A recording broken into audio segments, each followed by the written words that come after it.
নয়ন, সম্পর্ক খুব কঠিন একটা জিনিস। এটা এত সহজেই ডেভেলপ করা যায় না। দুজনের ভিতরে বিশ্বাস ভরসার জায়গা তৈরি হইতে হয়, কিন্তু তুমি আমার সেই বিশ্বাস ভরসার জায়গাটা নষ্ট করে ফেলছো। অনেক মেহনত করে একটা সম্পর্ক তৈরি করতে হয়। আমি হয়তো বা তোমার জন্য জীবনে কিছু করতে পারিনি, কিন্তু তাই বলে তুমি আমাকে এইভাবে ধোঁকা দেবে? তুমি একটা অন্য মেয়ের সাথে যখন সুখী, তাহলে তুমি তাকে নিয়েই সুখে থাকো। আমি তোমার জীবনে তোমাকে আর জ্বালাতন করব না, কারণ আমাদের সম্পর্কটা আর টিকবে না। এখানে একটা তৃতীয় ব্যক্তি ঢুকে গেছে।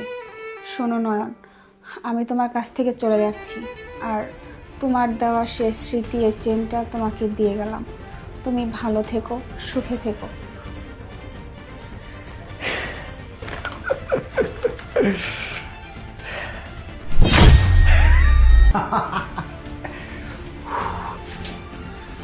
আরে বাহ বেবি, সন্তান কার আর কার নামে চালিয়ে দিলে তোমার তুলনা হয় না, বুঝলে? হ্যাঁ, তুমি খুব এক্সপার্ট। হ্যাঁ, তুমি তো ঠিক কথাই বলছো। এই সন্তানটা যে তোমার, আর আমি নয়নকে বলছি এটা ওর সন্তান।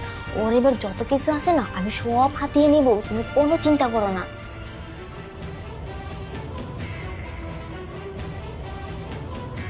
লিমা,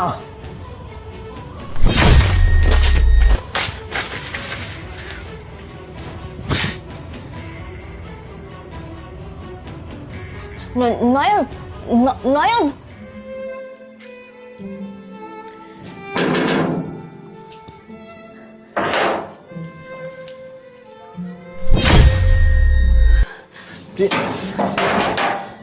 প্রিয়া, দেখো, আমাকে তুমি প্লিজ মাফ করে দাও না।